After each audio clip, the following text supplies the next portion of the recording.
সালামু আলাইকুম। চতুর্থ শ্রেণীর বাংলা বই নিয়ে তোমাদের সাথে ধারাবাহিকভাবে আলোচনা করছিলাম।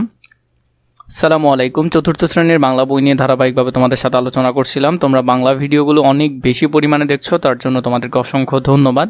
আজকে আমরা পার্ট 12 নিয়ে আলোচনা করব। প্রতিটি পার্ট নিয়ে একটি একটি করে ভিডিও দেওয়ার চেষ্টা করছি, অনুশীলন সমাধানগুলোও দিচ্ছি। প্লেলিস্ট আকারে সবগুলোই আছে, তোমরা ধারাবাহিকভাবে দেখতে পারবে। কাজলা দিদি, এই কবিতাটি কিন্তু আগেও ছিল, কিন্তু এবারে অনেকটা চেঞ্জ হয়েছে, তাও আমরা দেখব। যতীন্দ্রমোহন বাগচি, লেখকের নামটা কিন্তু খুবই গুরুত্বপূর্ণ, এটা মনে রাখবে, ভুল হয় এটা অনেক সময়।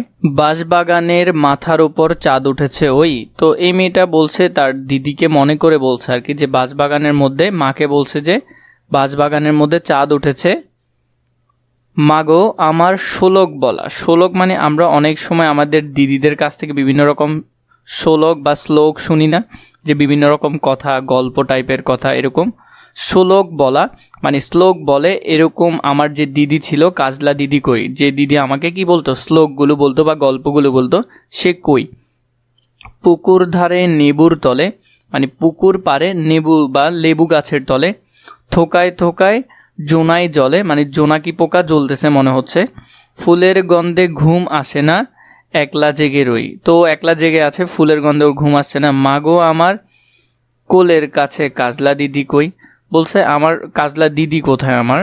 সেই দিন হতে দিদিকে আর কেনই বা না ডাকো, দিদির কথায় আঁচল দিয়ে মুখটি কেন ঢাকো।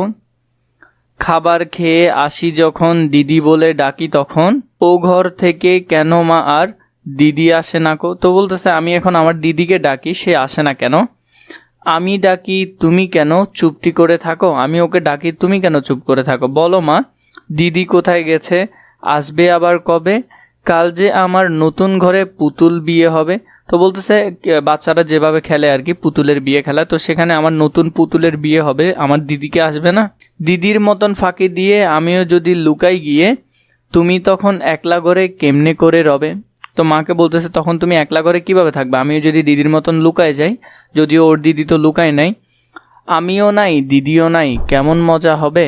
ভুই চাপাতে ভরে গেছে শিউলি গাছের তলে, ভুই চাপাতে একটা ফুল গাছ, সে গাছ দিয়ে ভরে গেছে শিউলি গাছের তলে, মানে শিউলি গাছের তলায়।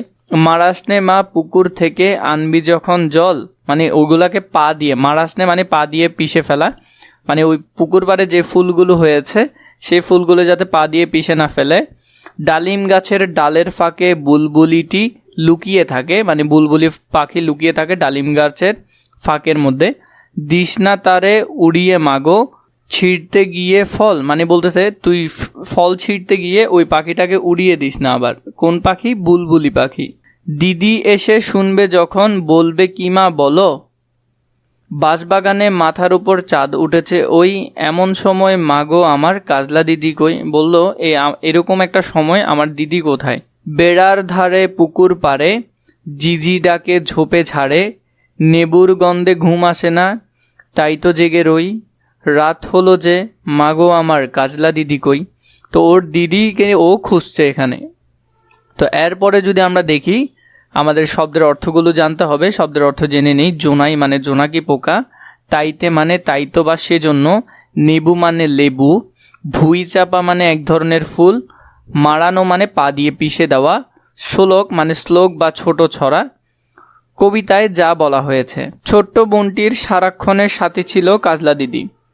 দিদি চিরদিনের জন্য তাদের ছেড়ে চলে গেছে, মানে মারা গেছে আর কি। ছোট বোনটি তা জানে না, বোঝে না। প্রতি মুহূর্তেই সে তার প্রিয় কাজলা দিদির অপেক্ষায় থাকে।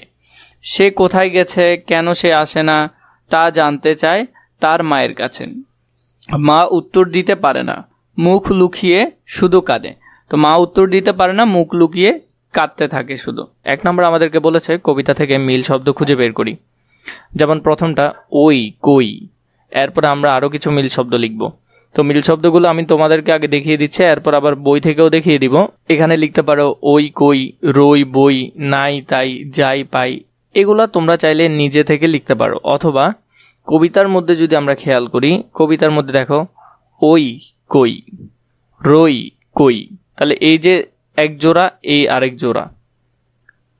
ডাকো ঢাকো 2টা, নাকো থাকো আরো 2টা। এরপরে কবে হবে, এখান থেকে আরও 2টা। রবে হবে, এখান থেকে আরও 2টা। তল জল, এখান থেকে আরও 2টা। তো এইগুলা তোমরা সুন্দর করে লিখে ফেলতে পারো কোথায়, এই ঘরগুলোতে।